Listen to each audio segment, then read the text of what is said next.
What's going on, everybody? It's your boy PTK Blam back in the building for another episode of the Shop Podcast, episode 197. Everybody, how's everybody doing this week? Thank you all for coming out. Every week you show up, show out. It's always a great show. Once again, retweet the link, like the show, favorite everything. All of that's on Twitter. Once again, all of that down in the description below. We appreciate the continued support every single week here on the Shop Podcast. Man, I want to do a couple quick shout outs. Shown to Mod of the Year. We got a couple panel members here in the chat. But once again, retweet that link out on Twitter. Let everybody know the Shop Podcast is live right now. We got this show jam packed, tons of topics. But let me get to my compadres here. First thing first, we're gonna start with you, Pong. How you been this week, man? What you been playing? What's going on? How you feeling? Feeling good, man. Another Saturday night here with some of my favorite people. Chat looking good. I know people are still filing in here, but I can't wait to get the show started. I've been hitting a lot of Division 2, as a lot of people have. Same here. Yeah. Upgrades make a world of difference. 60 frames. It's looking good. So I've been having a lot of fun with a lot of different people there. Otherwise, popped deck in near Automata today, which is nice. crazy. I saw that. Again. I saw that. Yeah. Another old game, but you know what? I played through a lot of it on PS4, and I was kind of just sitting here going, "What am I going to do today?" And I'm like, "Nah, let's pop back in Near." Man, what a gorgeous looking game! I forgot how much fun it is. So kind of happy I did that actually. So other than that, been a long week, but it's Saturday, man. We got some great topics tonight, and let's get down to business. Let's get down to it, man. Shout out to you for being the newest member of the Shop Podcast and holding things down every week, man. We appreciate you here, Pong. Once again, follow him. Everything down in the description below. Next, we're gonna switch things up a little bit. We're gonna bring Fuzzy in here. How you been this week, Fuzz? What you been up to? What you been playing? How you doing, man? As well, some Division 2. Yes, sir. We just played. Clearing off the cobwebs after getting banned for a week a while back. But,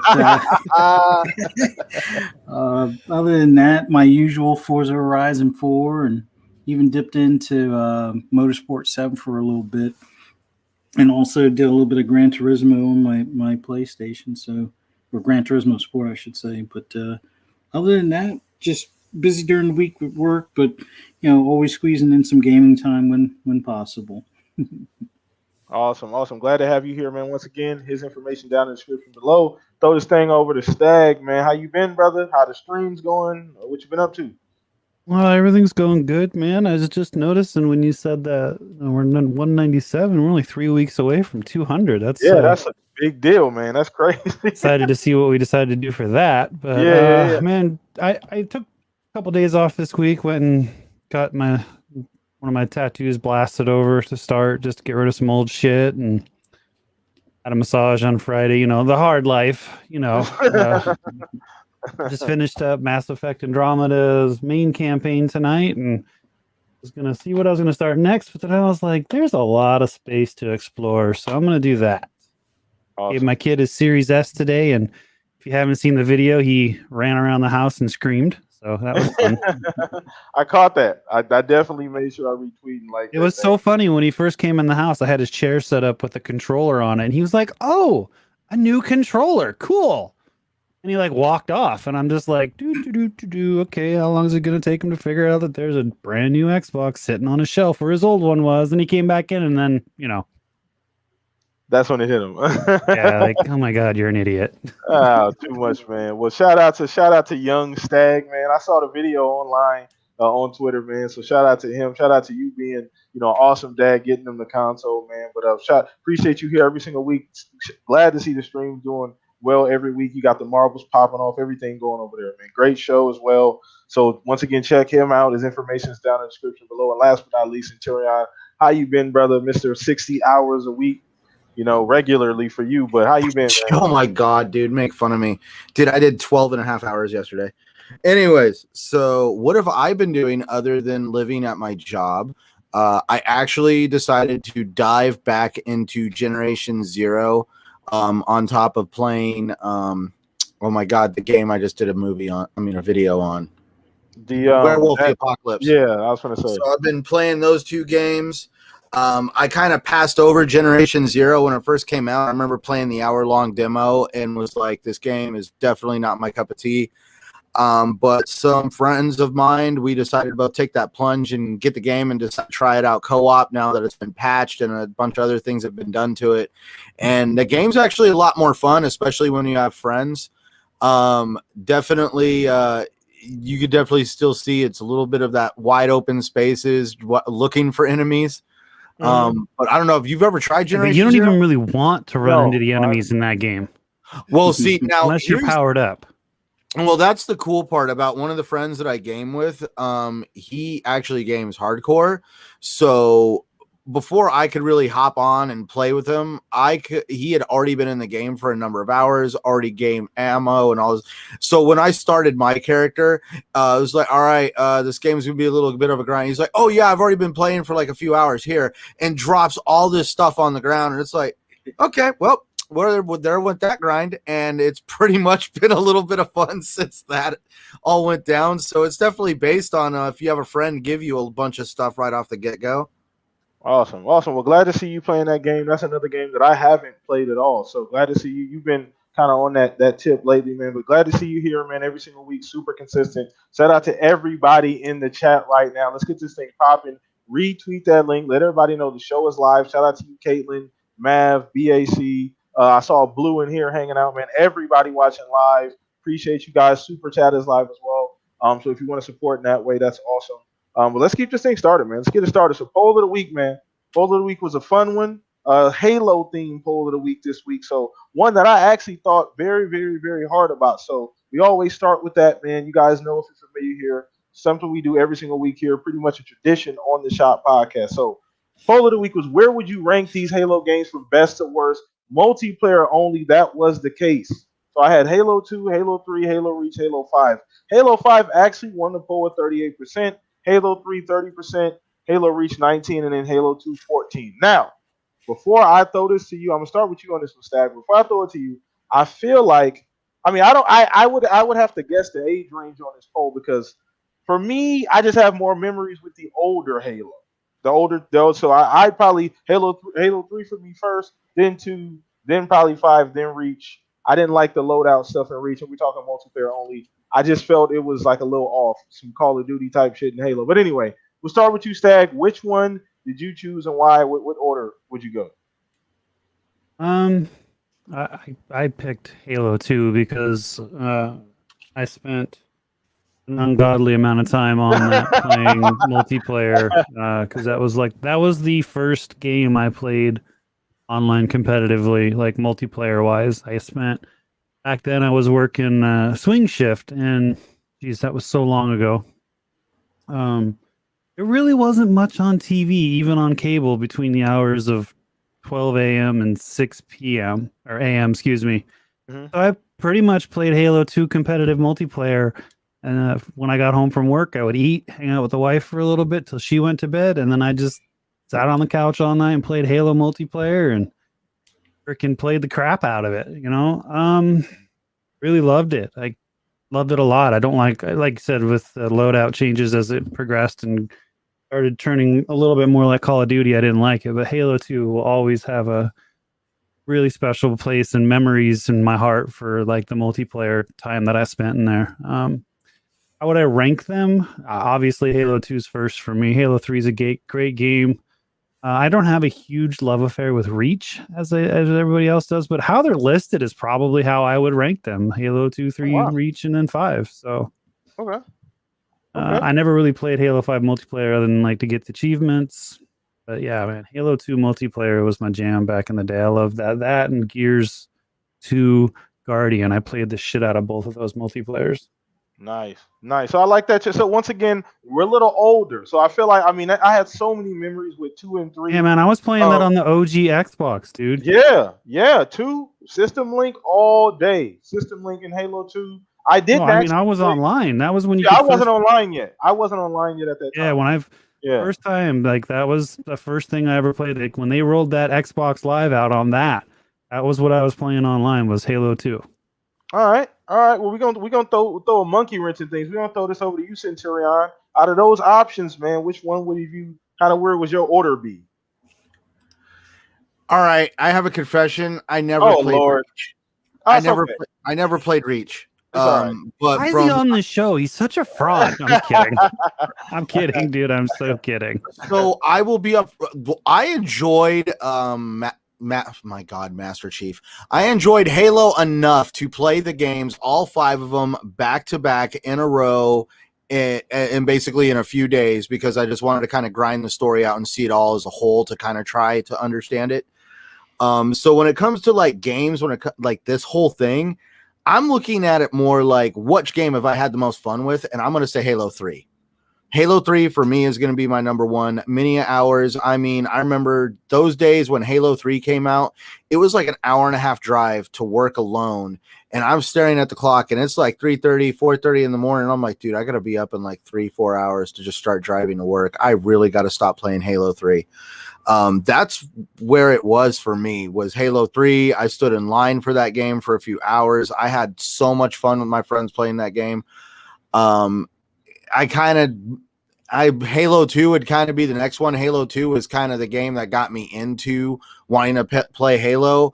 And then for me, it'd be Halo 5 and then Reach, because I just have not played it yet.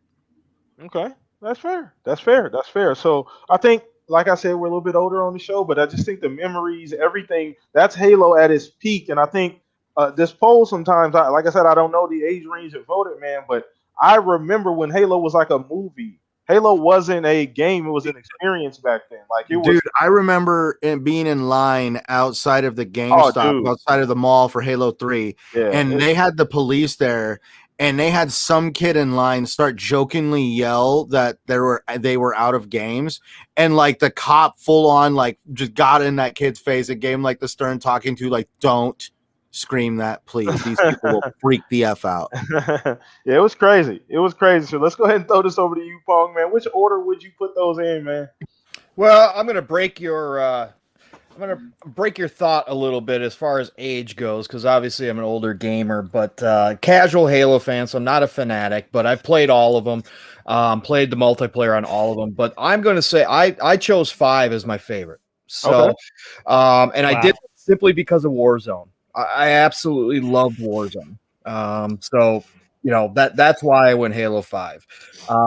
After that, then it goes 3, then 2, then Halo Reach. So, but the Warzone, the dynamic of that, I actually really got into that. So that's where I come from, and I understand why people didn't like it. But being a casual Halo fan, I enjoyed the heck out of it. So. Yeah, no, it's no. So the one thing and it's funny because Halo 5, that multiplayer community is insanely strong. Like people act like Halo 5 wasn't like a big deal from a esports standpoint as well as just from a community standpoint. That game's still thriving. Like there's no I don't know. I wouldn't call it a dip or anything like that, but that is an incredibly strong community. So yeah, it's a fantastic game. I did not play it. Once again, for me, the peak of Halo were those 2 and 3, in my opinion. For just the way it felt, everybody was playing it. It was like Fortnite level. Like it was like that's what everybody was playing, and the memories I have from those early years is kind of what put it over the top for me. Oh, absolutely. Nostalgia does that, right? And with Halo 5 for me, because I'm a Battlefield fan, so Warzone was so chaotic, and it just brought a different feel to Halo multiplayer, and that's why I think that's why I really enjoyed it and pushed it over the top. Nothing wrong with that, brother. So can I confess what my favorite game mode is that I don't really see too often in any game really anymore? I found it in Halo, and that was shoddy snipers. It was you had two guns, you had two weapons, a shotgun or a sniper, and it was so much fun just jumping around those levels with the gravity physics the way they were, and just blocking people all day with shotguns. Those were some of the best times. Yeah, great game mode. So let's go ahead and throw this over to you, Fuzz. Last but not least, which order would you put those in, brother? As the fraud I am, I'm going to say Halo 5 first, because that's the only one I've played. That's the only one I've done the story. And you were the PlayStation guy at that time. Yeah. At that point, I always wondered why so many people were hyped when Halo came out never paid attention to it. Was always into, what was it, Resistance, Fall of Man, and Resistance 2 and 3, but the first one being the better one of those three. But yeah, my apologies. I only played Halo 5, so I'm No, a it's all fraud. right. it's, all right. It's all right, man. No, it's all good, brother. But that was the first topic of the show. Once again, everybody, we do the poll of the week every Monday on Twitter. Follow me there. Appreciate you guys always voting on the poll of the week. I always try and make it as fun as possible, man. So let's go ahead and move on to the next topic. We're going to dive into some of the stuff, some of the things that happened, the meat and potatoes during the week. So Xbox announced a new headset. So that's what we're talking about next. So the new headset was announced. I don't remember the exact day, but funny, a couple quick things about the headset. One, they trolled us once again by showing us this headset during that Power Your Dreams commercial. I believe that was commercial. Was that the commercial that was that the VGA when they announced or was that I can't remember which event that commercial actually was released at. But essentially they showed us the headset early. They pulled a fast one on us. We didn't catch it till now, obviously. But the headset for $99, amazing value. I don't have the features in front of me, but I'll post a link or something in the chat. You guys can go ahead and check the link out. But for $99, amazing value, wireless. Auto mute, I believe, if you stop talking, something along those lines. A ton of cool features. So wanted to get everybody's opinion. This is something that I did not really think Xbox. I didn't think they needed it. I didn't know they needed a new, Xbox specific headset until we saw it in the response. So we'll start with you actually on this one, Fuzz. I pretty much saw it, figured, let me go ahead and pre-order it. The main thing I wanted to make sure it had was Dolby Atmos, just because that's what my current rig set has. But considering the price point, I'm like, you can't go wrong. And the fact that you don't have to worry about a dongle anymore was another big bonus. But overall, it's just one of those things. They keep on like sneaking these things in either commercials or, Yep. or YouTube interviews and things along those lines. Like, oh yeah, no one really noticed it. It was like, oh, maybe those were Surface headphones, or just more people paid attention to like the gameplay stuff in the background than what the guy was wearing. But yeah, for the most part, I already pre-ordered mine. They won't get here until the 18th. I think they're in stores on the 16th or something like that. But yeah, one of those things I didn't think I needed just yet or really needed. But yeah, why not? At $99, you can't go wrong on that. Yeah, absolutely. Phenomenal headset. Once again, I'll post a link or something in chat so you guys can go check them out. But they are amazing. And it's something, like I said, I didn't realize. I mean, we got the Elite controller. They have Xbox-specific accessories. And the one thing, because the first, the Xbox headsets for, this previous generation weren't that great, to be 100% honest. There was so many better options. So they were pretty forgettable. So the fact that they've, essentially redid, going back to the drawing board and added all of these premium features at a fair price, I'd say, compared to how much you pay for the same features in other headsets. So we'll throw this over to you, Pong. Just where you at? Surprising, obviously, but like I said, I didn't even know this is something that they needed, and clearly the demand shows that people liked it. Yeah, absolutely. You gotta believe actually they probably had planned to launch this kind of like with the PS5 headsets. They probably kind of had planned to have these ready to go at launch. And then obviously the possibility that these got delayed just because of the worldwide situation is pretty strong, right? So because that's when you want to sell your accessories, because everybody is ready to plop down money. I mean, I got the blue controller right out the gates just because I was ready to spend money and I was buying a console anyway, so why not get some accessories?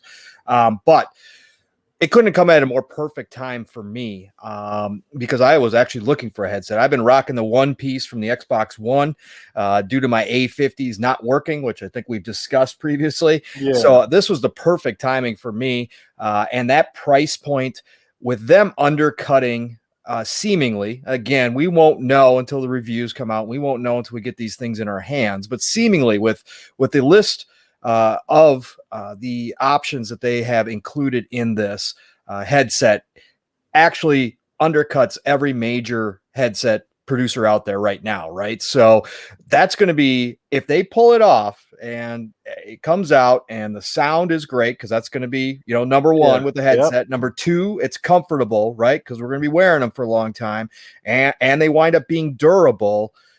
Then they have changed the market, because then all these other manufacturers, because word's going to get out, that Xbox just put out a fantastic headset at a $99 price point with all these features that you can't find usually on any headset under probably $150 right now. Yeah, I'd say. Yeah. So, I mean, I think at that point, they just changed the game, because these headset makers are going to be in a bad spot. People are going to be like, hey, why can Microsoft make something like this for $99 and you guys are charging me $150, $200, even $300, right? So we'll see. Again, the jury's out. I took the leap of faith. So the minute that it showed up, I actually thought about it for about an hour. And because I saw it right away in the morning, I was like, you know what? If I don't do this, they're going to be sold out. Sure enough, it happened. So I luckily hopped in on it, right? And at that price point, I had already told the wife that I was looking at headsets, because, again, $150, $200, for a lot of us is a budget item. I mean, it's something that you got to think about. It's not something you just do. And I had told her, and I went up and I told her that night that I had pre-ordered. I mean, her first words were, how much? Exactly. And I said $99. And she goes, oh, that's all? And I'm like, yep. And she's like, okay. So just a really fantastic price point with feature set, with the smart mic technology, where it's not going to pick up your breathing and all the background noise unless you're talking. Having the turn dials for the controls, really, supposedly, according to what they have given us, and they haven't given us a lot, right, on everything that's in these, but from the materials that they're using, this is high quality. I took the leap of faith. Even though the last headset that Microsoft put out didn't, obviously to almost everybody, it was not a good headset. With where they're going with their product line, seeing what the Series X is made like, I think they're upping their game, and I think they want to continue to have that trend going so that people start to look at Microsoft like, hey, man, they really make really good products. So I took the leap of faith and said, you know what, I'm going to take a chance on it. It's $99. I think for a wireless headset with all these features, you can't really go wrong.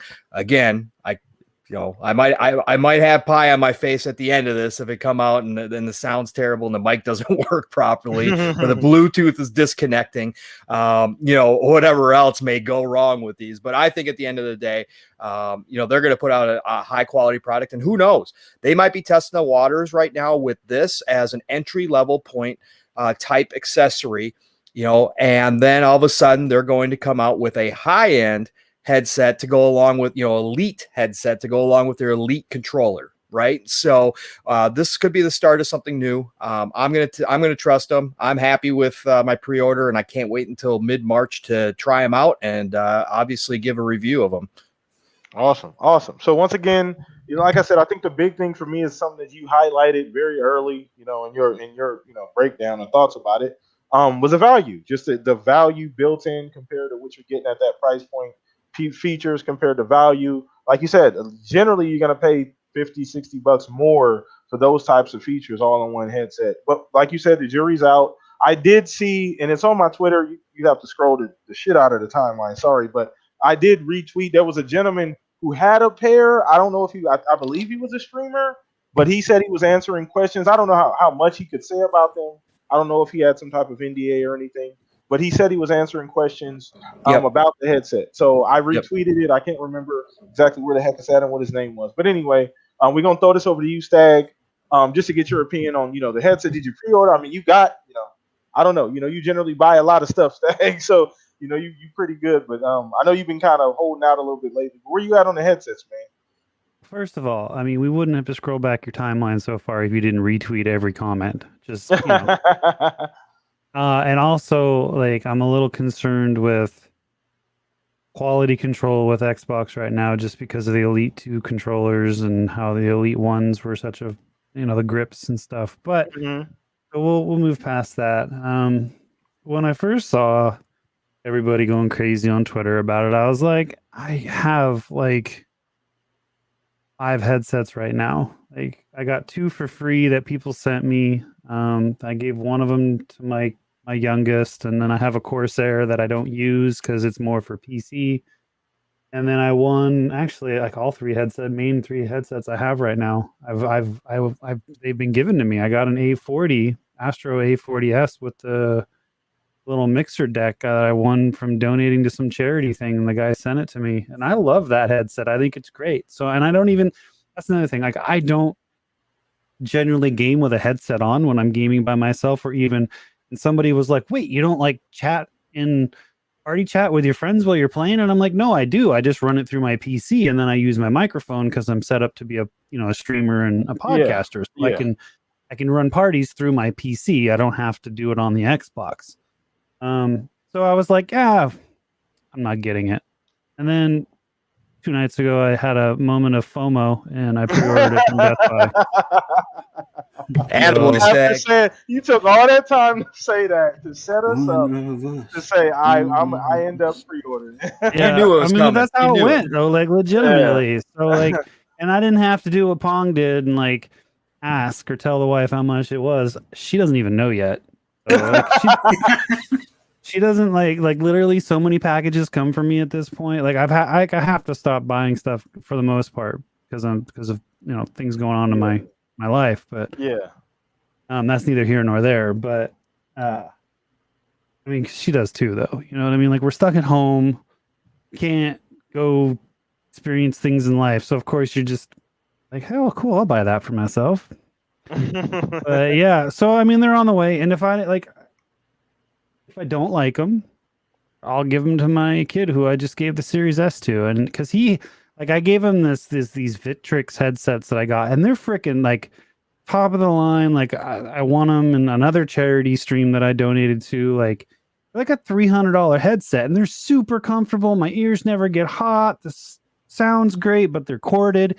It's got this super thick double cord and like control box in the middle of it, you know what I mean, like that, like, and it's super long, and it's like, man, I'd love to wear these headphones, but there's like 10 miles of cords in this thing, and so I just gave it to my kid, like, here, have these, I don't even care if you fucking break them. So like wireless is cool when they work. Can't remember I think the last wireless I had was like a Turtle Beach or something. I don't know, PX5s. Is that Turtle Beach or is that a different brand? I think Turtle Beach is PX. PX as in Peter. I think that might be like one of the like brands. Something like that. I remember I bought them years and years ago at Best early Buy. brand. They were of, like Turtle Beach. $250. They actually still work, and I can use them on the Xbox One. But I mean, with the whole not having optical thing, and like the Astros are optical. I mean, I think you can plug them in with an auxiliary cable or something, and there's splitters and things like that. But like I said, I don't really game with headsets on anymore because I don't need to. But yeah, I FOMO. Okay. All right. Well, let's throw this over to you then, Centurion. Man, what do you think about the headset, brother? Well, can I ask one question? Did everybody here pre-order this thing, including you, Blam? No, I have not. I did not. Yeah. Okay. Well, I didn't either. I guess that's because I have already invested just recently, a few months ago, in the Steel Series 7X Xbox editions. That I had my reasons. This is a cool looking headset, but I did go back and look and say, well, did I, kind of jump the gun? And at looking at the Xbox headset, I'm still like happy with my purchase. I know it's like, I like how Pong said it though, for $100, you can't go wrong, because I actually do have a $100 headset running around here, a wireless one, and it is a Turtle Beach one. And definitely they are nowhere near as nice as the headset Xbox is going to put out for $100. I'm definitely going to sit back and watch the reviews very carefully. And I like what someone suggested, that, possibly Xbox going down the road of having a more like premium headset. And I would be more interested in that. And the only reason why I guess I'm kind of like on the same side of the fence as Stag is because I actually went out and got the Xbox headset in the beginning of last gen, and that thing snapped on me like shortly after I bought it. Yeah, it wasn't So very good. yeah, definitely. And so I kind of became very, I guess, I became very passe against Xbox accessories like that. So that's why when they're like, Xbox made another headset, I'm like, well, I guess we'll see how this goes. And I'm an Xbox fan. I really hope that they kind of took some notes from the last headset and was like, let's not do that again. All right. All right. Well, I think we're all on the same side about the headset. Like you said, like Pong eloquently said earlier, jury's still out. We'll get reviews. Obviously, a lot of us, 80% of us here, 75% of us here, are ordered to pre-ordered the actual headset. So we'll see. I definitely want to hear you guys. Maybe you'll make some videos, maybe not. But I'm sure you guys will let us know when you get it in hand. How good it is. So let's go ahead and move on to the next topic. Once again, everybody, hit the like button on your way in. Everybody watching live right now, appreciate you guys. Shout out Big Lou. See you in the chat, brother. Appreciate you being here. But let's go ahead and move on. So we're talking a little bit about some other information regarding Xbox this week. And we got some info about a boost coming out, or just essentially just some patches, updates for a few games at this point in time that are in couple back compat games that are going to boost, frame rate. They're gonna just make the game far better. Essentially, so we want to talk about that a little bit. Just the technology, and we talked about these devs getting these dev kits and they're not being quite mature yet, and then later on down the line, these games being better. Although this is just back compat and these are older games, this is part of the benefit, of them studying these consoles, getting the hardware, and actually, going through the motions with the hardware and the tools that they have. So as I think this is going to continue to happen as the generation goes on, as they get more out of the actual machine itself. I think things like this are going to continue to happen. That list is going to get longer. So I'm extremely impressed by this as well. They've been able to do all these cool things, and this is just the start of what we're going to see. So we're going to start with you on this Centurion. We'll start with you on this one, brother. Just where you at? Did you heard about that, and kind of where you at on that as far as the tech? The boost mode, I'm excited. I think some of these games are actually still in my backlog, but I'm also wanting to go back and check it out on Far Cry 4. I think this is really awesome. This is going to be definitely yet another way how Xbox kind of stands out from the crowd when it comes to backwards compatibility. They don't just kind of, leave it at the wayside. They're always trying to find another way of, making gaming better on their side and improving how old games perform to give you a reason to go back and play them. Because, what's the point of having backwards compatibility if you don't even go back and play these games? And like the Kotaku review or article, whatever you want to call it, I read, he definitely was excited about just how I don't have a monitor that can do 120 frames a second.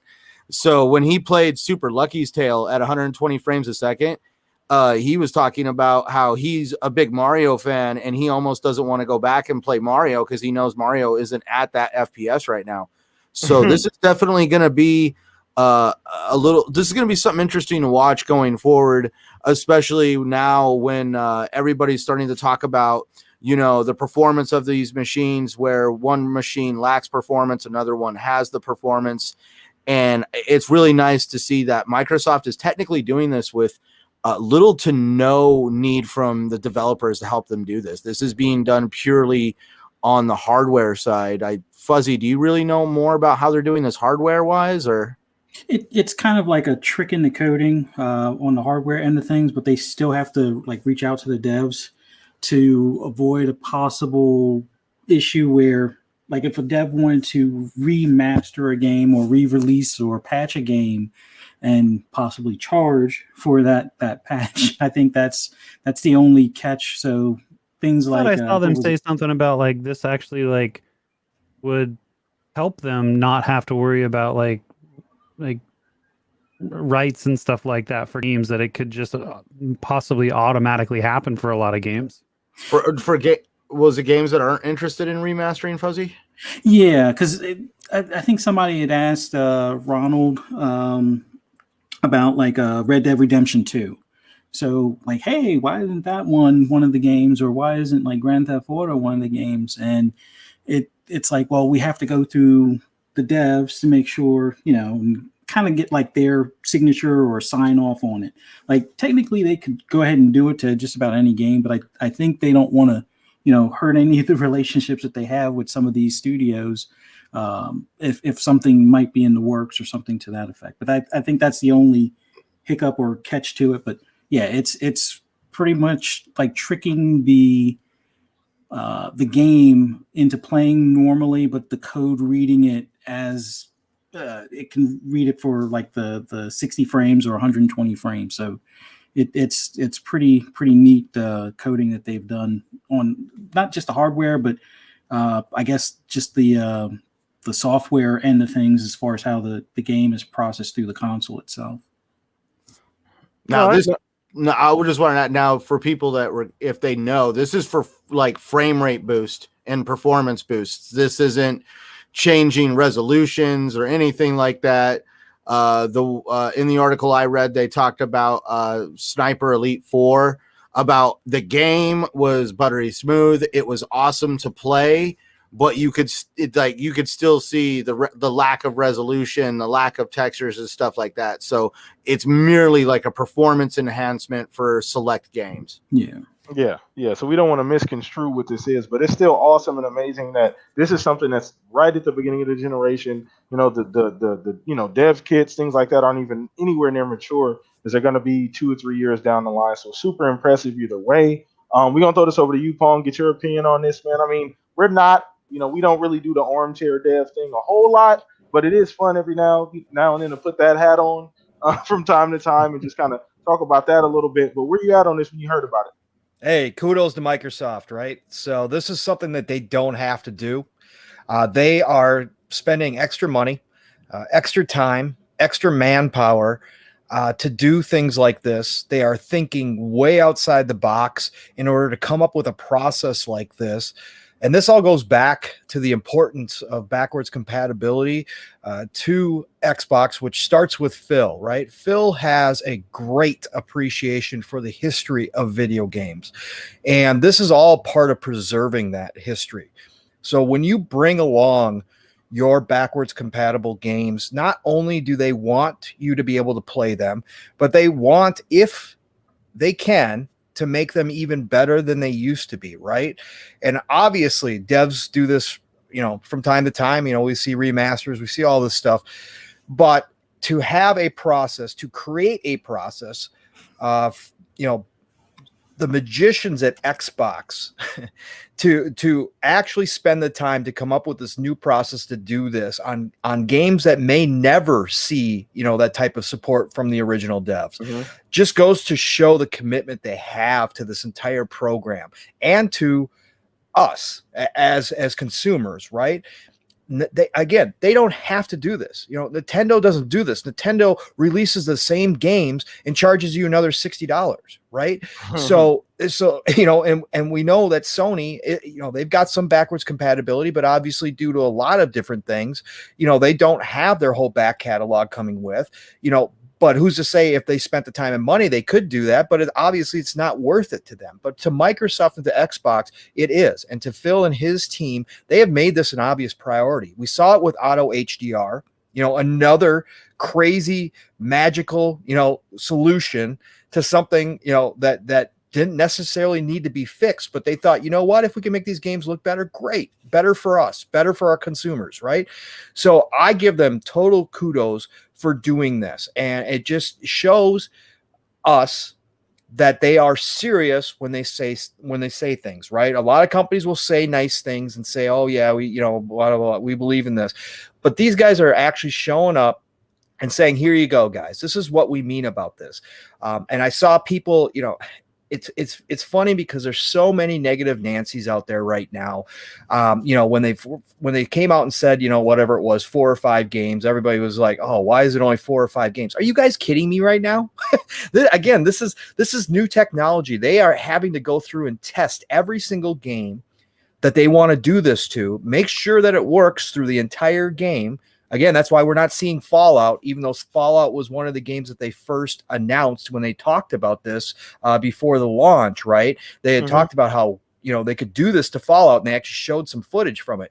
So, but that game is long. That game is intense. I mean, they have to go through hundreds of thousands of hours to make sure all these games are right.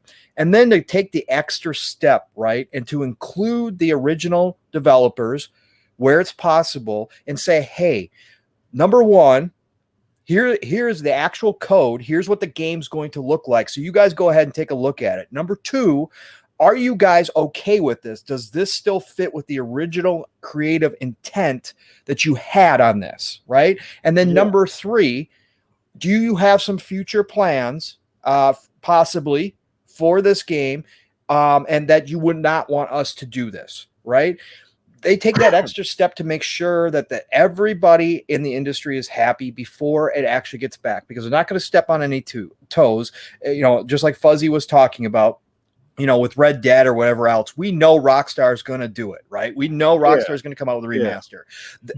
Technically, because it's not changing code, because it's not doing anything, Microsoft, could get everybody the finger and say, we're just going to go ahead and do this. Obviously, that's not good business when you got to work with these companies, so they're not. But the point being is to take all these extra steps just to make sure that it's done right, and that the original creators of this content do not have any issue, no matter what it may be, that it's being done. So that when we get these games, and they said they're going to start releasing, I think, some new titles every couple weeks, I think is their plan. They're planning on adding to this. They obviously have a strategy. But again, it's just another bonus for those of us who are in the Xbox ecosystem. That is just one more added layer of value, right? So when we make that purchase, we know what we're getting. So yeah, kudos to Microsoft. Huge kudos to Microsoft for doing this. I appreciate it. Awesome. And I mean, a lot of great points was made. It's something that's really neat. Like you said, it's a limited amount of games for now, but it's a lot of work that has to go in this. And I know, Mav, shout out to you. Fun Speculation in the chat was saying that, it will be game specific. Just will be something that you see in every game, every BC game. It will be game specific. Some games, it just doesn't make sense to do this in. Some games don't benefit at all. There may just be some, game developers that just say, no, I don't, don't touch my game at all. I don't want you doing anything different. So let's throw this to you, Stag, while we wrap this topic up, man. Did you, obviously I'm sure you heard about it, but what's your opinion on it? My opinion is going to be the best one of the night. Oh, God. Nobody wants to play old games. Come on now.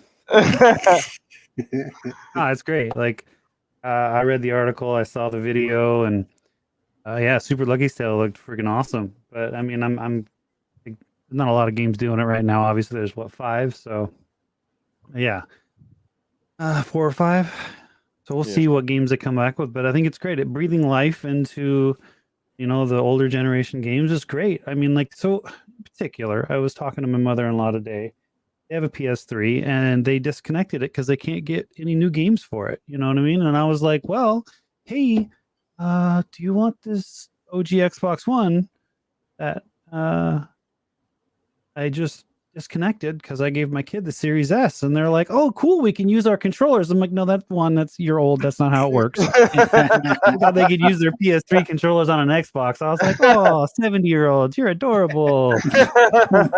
But I was like, no. And then I was like, then they had, like, well, the funny thing is they had just complained about backwards compatibility, with the PlayStation, because he was like, because you can't play my PS3 games on a PS4 or a PS5.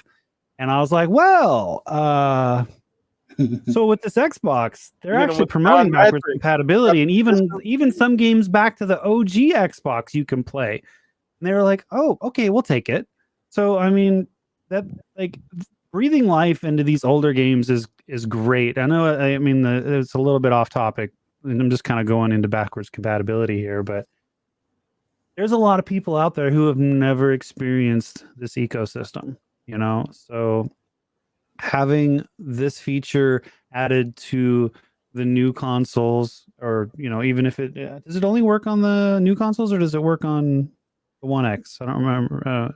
Just the X and the last gen. Just the series. Yeah. Just the series feature. Yep.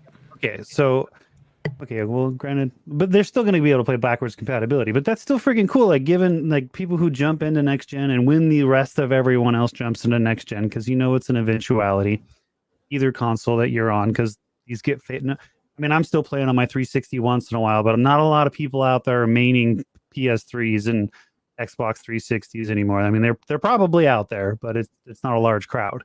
And eventually, it won't be a large crowd of people maining PS4s and Xbox One.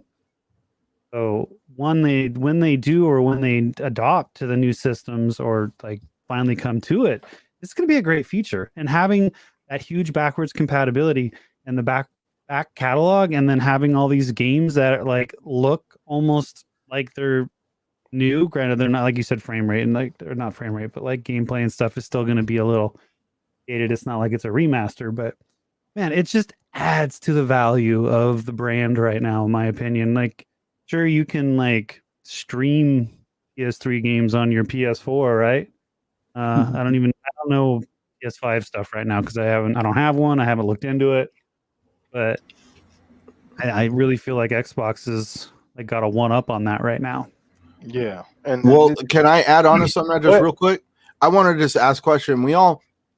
Because technically I know Sony has a boost mode somewhere on the PS4 Pro or something like that. Or it does. I have one. I should look. No, but this is what I'm getting at is we don't even know what that thing does. We like it's just like something that was like kind of just stuffed into the back of a PlayStation somewhere, never really kind of used. And it's nice to see how once again Microsoft just doesn't let something just kind of go to the wayside. They kind of improve upon it and make it better. And this is just another example of that, because I know I know other people are gonna be running around going, well, there's a boost mode on PlayStation, but could you even tell me what it does?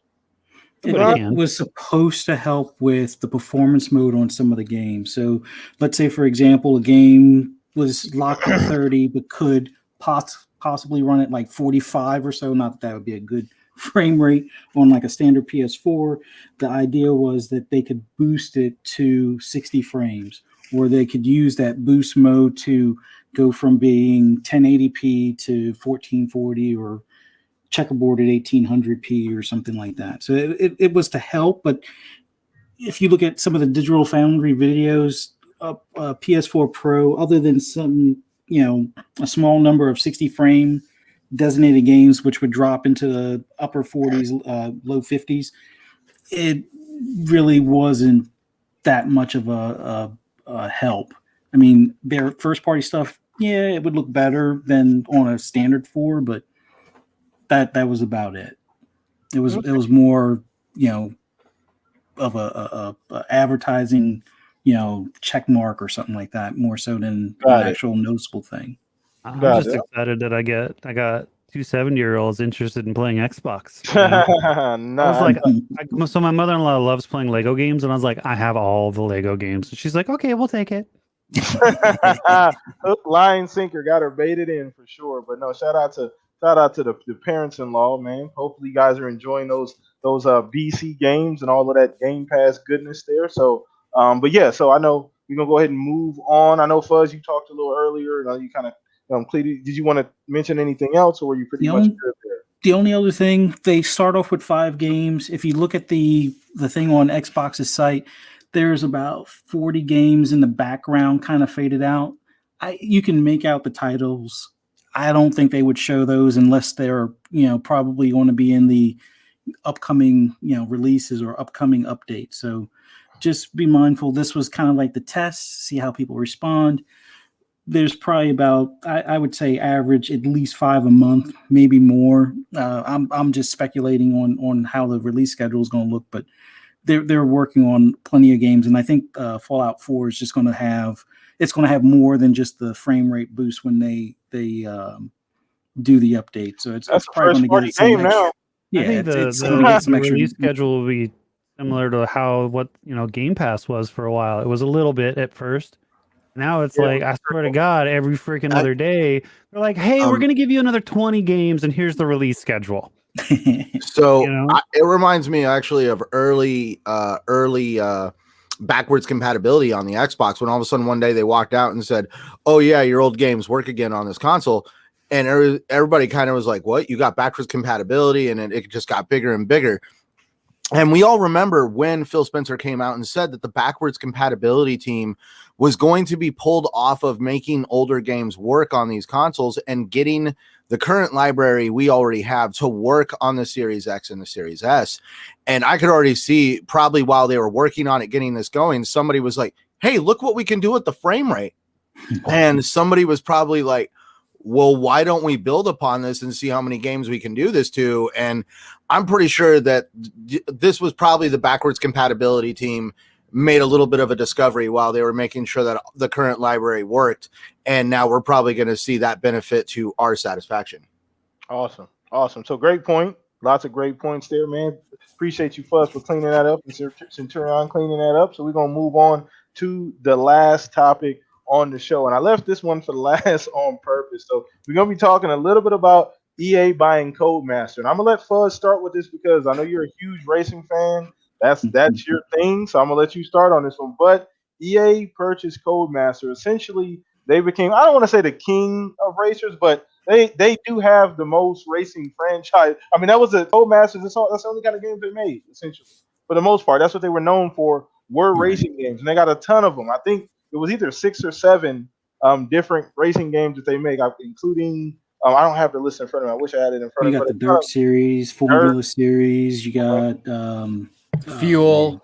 Yeah, Fuel. Yep. So I think it's like 6 or 7. I saw the list.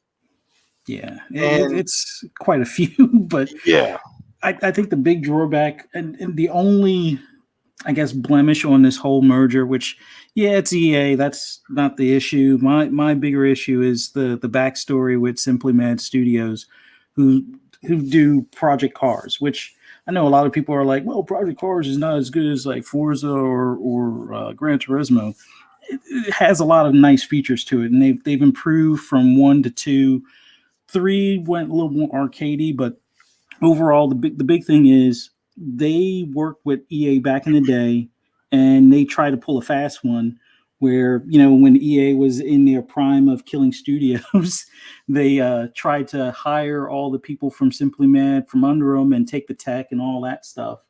And the guy, I guess, found a way to not include that in the contract when working with them. So that's how Simply Mad was able to live on to make Project Cars instead of doing some of the Need for Speed games that they were working with EA on. But I have a good feeling, not that there's the same person at EA then versus now, but I got a feeling whoever's at Simply Mad Studios is probably already packing their desk and whatnot, because it was only a matter of time before EA caught up to them.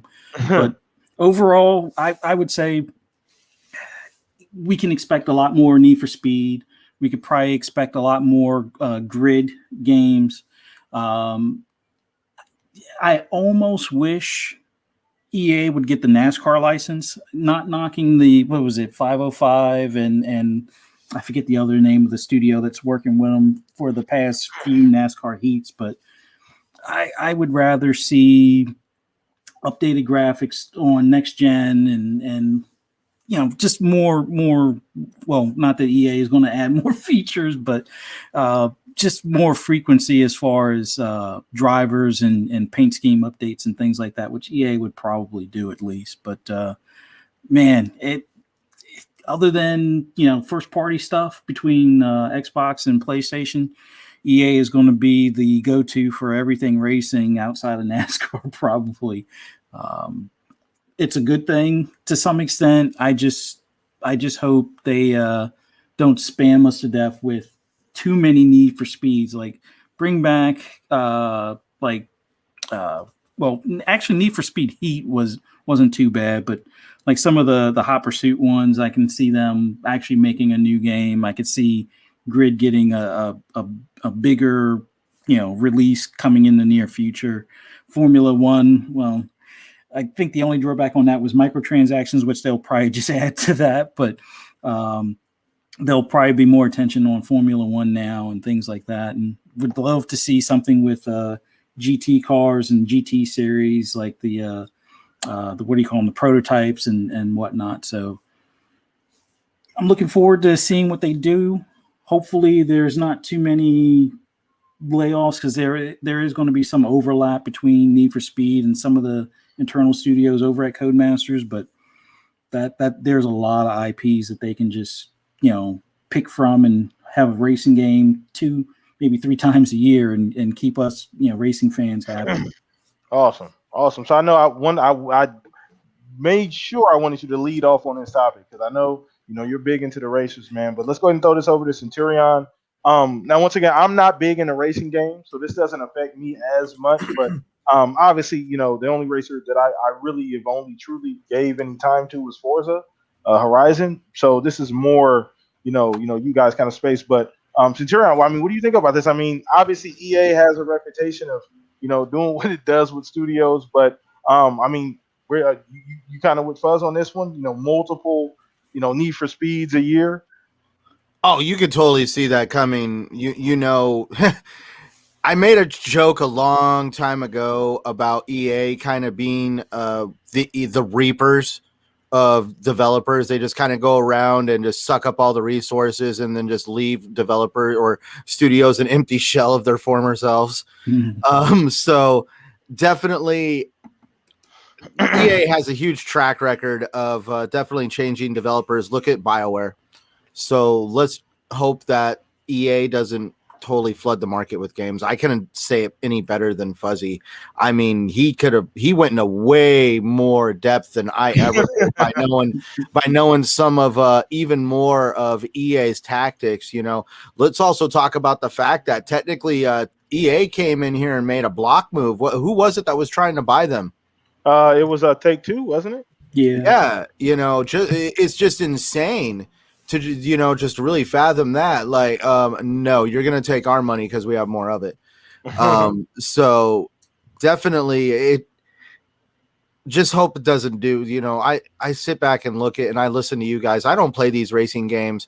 I do have a couple of the Need for Speed games in my back catalog, but when I hear everybody talk about how FIFA and all these other sports games are just like basically rinse and repeat, cut, copy, and paste. It does become concerning when you think about the future of certain franchises. Like, are they going to do this, or is Fuzzy by some chance correct in that there happens to be a little bit of a different individual at the helm, somebody with a different way of thinking that won't do this? Because, yeah, I really can't go into any better than Fuzzy, honestly. Okay. All right. Well, we'll go ahead and throw this over to Pong. Just get your opinion on this, Pong. Where you at when you heard about it? Like I said, I know the big thing is EA, and people are going to make a big deal about that. But just be honest, Pong, they're getting a lot of talented. They're getting an extremely talented group of individuals at Codemasters. So. Yeah, can we get some F's in the chat for Codemasters? Because, yeah. Hey, you're a Reaper already, brother? Damn. First bad game out of that studio, it's over with. No, like I said, Reapers, man. And what's his face say in the first game? We are the end of everything. Exactly. No, obviously it makes a lot of sense from EA's standpoint. And you know what? I'm happy because guess what? We're gonna get a whole new batch of games in the Game Pass, boys. So it's all good, right? I missed that. I missed that whole angle, Paul. Yep. 3 levels ahead. All those Codemaster games are coming on in. So hey, that's cool with me. We're gonna freaking get worried if I got this bad. But yeah, no, I think it makes a lot of sense from EA's standpoint because outside of the NBA. They pretty much control the sports market, and motorsports, as Fuzzy was alluding to, is huge, especially across the pond with F1, right? We got NASCAR here, but F1 over there is huge. It's one of their best-selling titles, I think, every single year, a lot like, Madden and everything else is on this side. So, it made a lot of sense that they busted in and said, you know what, we want this.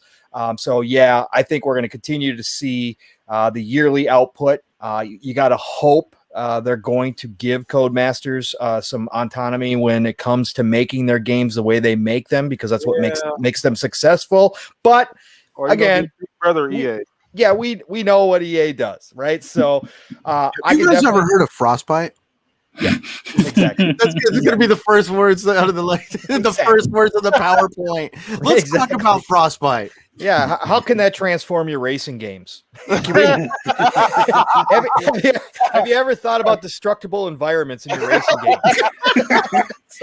so I can see that. I can definitely see the Need for Speeds ramping up again. And you know what? I'm actually kind of excited to get a new set of eyes on the Need for Speed franchise. And maybe Codemasters will look back when Need for Speed was considered, a great franchise. And maybe they'll bring some of that forward and modernize it. And maybe, the last one wasn't too bad. Heat, it wasn't bad. It was better than it used to be, but there were still some problems with it.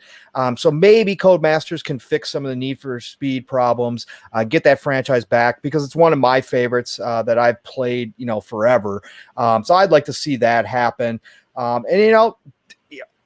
There's other games that Codemasters have done. Yeah. We forget because they've been so racing heavy, but they did do Operation Flashpoint, which didn't do well review-wise, but honestly, if you played it, it was a tactical shooter that for the hardcore was actually pretty dang good. So, they got some quality talent. I hope EA uses them properly. I hope this isn't hey, make this game. If it doesn't sell, 10 million copies, guess what? We're breaking you up kind of deal. I don't want that to happen. But overall, again, for me personally, Game Pass just got more games. I'm happy. Maybe they'll fix the Need for Speed franchise. I'll be even happier then. So, whatever. It's done. It's over with. There's no going back. So let's see what happens. All right. Last but not least, Stag, man. Where you at on this, Stag?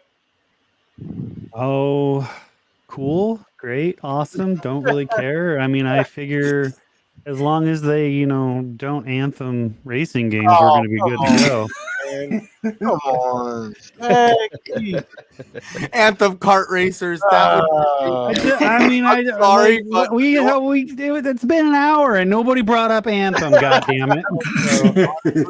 If I was somehow a developer I would somehow create a gag video trailer for Anthem kart racers. All right, here's Anthem 2.0. I didn't mean like make an Anthem style racing game. I just meant like release a racing game that bombs as hard as Anthem did to the community. So, but did Anthem? But that's the only thing. I know Anthem's controversial, but was it really a bomb? Well, I'm just saying it to a lot of people, yes. But anyways, back to the topic at hand.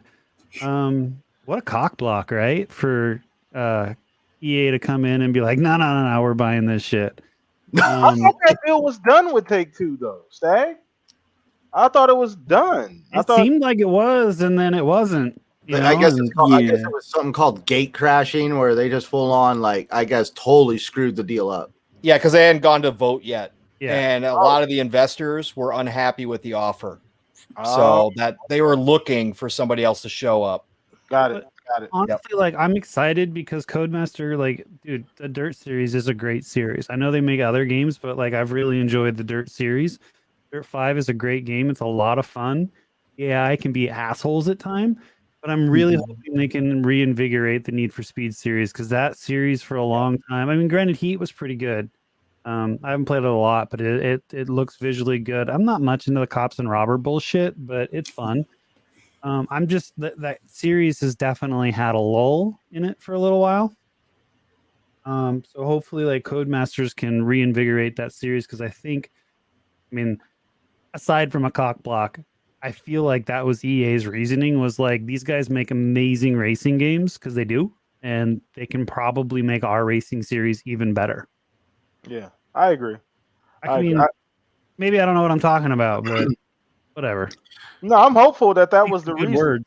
Yeah, no, I'm hopeful that, obviously they could come in like a damn, some type of starship and suck the life out of the studio, take the tech around. But I just don't think that was like you said, it just makes sense for EA.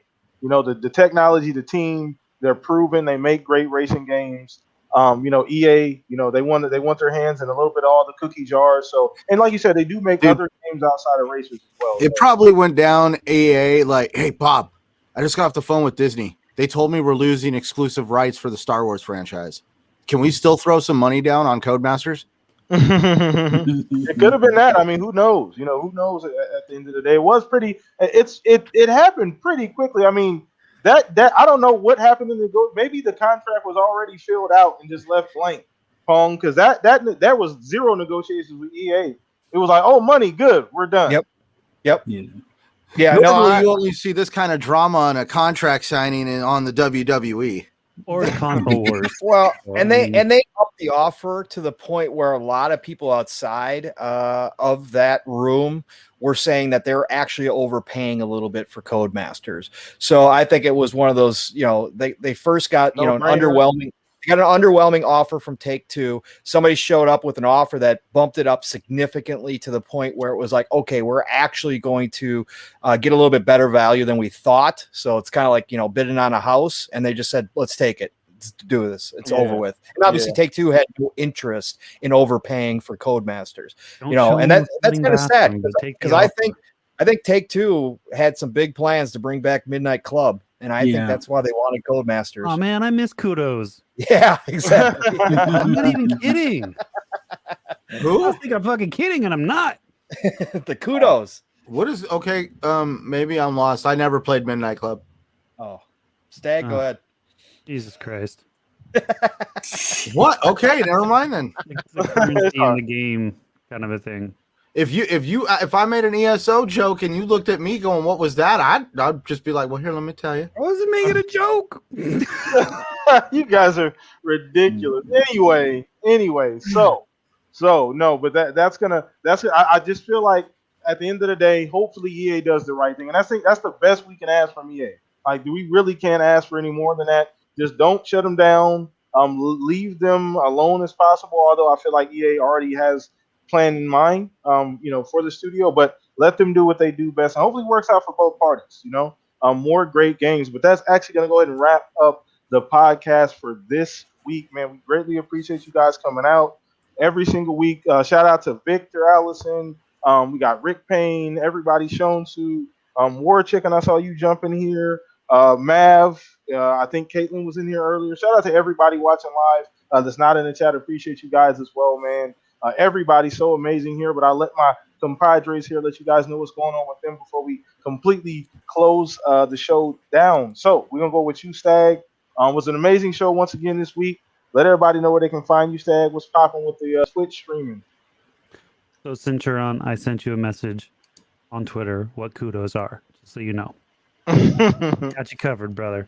Man, streams are going great. We're still doing marbles. Monday, I'm doing a streamer spotlight for one of the teams I'm on at 5 p.m. Pacific Standard. So you guys can come check that out. But twitch.tv/Staggerilla. You can find me being a jerk on Twitter sometimes. Here every Saturday. Awesome, man. We appreciate you, man. Shout out to everybody that goes and checks out Stag on the Twitch and interacts and marbles, and everything is awesome. So shout out to him. Continue to grow, man. Wish you nothing but the best for the Twitch. Hopefully you grow into a super big, awesome channel. You're awesome. I don't want to be famous. I never click the link from the bot. I feel you, brother, but that's how humble you are. But we appreciate you here on the show, man. So next, we're gonna throw this over to you, Pong, newest member of the Shop Podcast. Let everybody know what's going on with you, man. We appreciate you, your insight here every week, man. You've been a huge addition to the show. So I always want to keep reminding you that every week, man. I gotta let you. Thank you so much. I appreciate it. And obviously, again, as I say every week, I love coming in here on Saturday nights. It's something I look forward to, being here with all of you guys. So this has been nothing but the best of experiences. Chat, again, always amazing to see all of you stellar individuals showing up week in and week out with all the support and love. Love it. And, thank you, because we can't do this without you. Otherwise, you can find me Pong Soul everywhere. Otherwise, I'm on Xbox Ultimate with Fun Speculation, his wife Caitlin, 3-Bit, and Assassin Lupa every Friday night. We just had Lord Cognito on last night. Saw that. Shout out to the Lord. Yeah. Fantastic show. So you can always watch it on replay. It's a great show. We just have a good time, really positive chat like here. So check us out there. Otherwise, obviously here Saturday nights. And, I'm still continuing the tour. So it hasn't been formal formally announced, but Monday night you will see me someplace very green. That's what I will say as a hint. So, Okay. yeah, Well, absolutely. you guys look for that announcement soon on Twitter. All this information is in the description below, Pong. But you're amazing, dude. You've added so much to the show, so much Thank you. character, man, intelligence as well. But we appreciate you here, brother, every single week, man. Thank you, sir. Not a problem at all, man. And Centurions, let everybody know what's going on with you, man. What you got cooking up? What's going on? Well, when I am not learning more about games and like stuff like kudos, I thought it was dude, my ADHD now is going to be going around saying that word for the next 2 or 3 days for no reason. I'm just I'm going gonna to just randomly message you in 4 days. Kudos. Oh God, dude, squirrel. Anyways, so for those interested, I did release a new video, a kind of like first look at Werewolf the Apocalypse. Shameless plug right there. And also for my other content, you can find it right here on YouTube at Centurion1307. You can also locate me on Twitter and Xbox Live at Centurion1307. I also get to kick it right here every Saturday night with this fine group of gentlemen. I wouldn't want to be anywhere else if you want my honest opinion. So thank you, gentlemen, for letting me kick it here with you every Saturday night. And I also get to go over every Sunday night on the TXR podcast and shoot the shit over there with them. Awesome, man. You every single week. I always say best panel.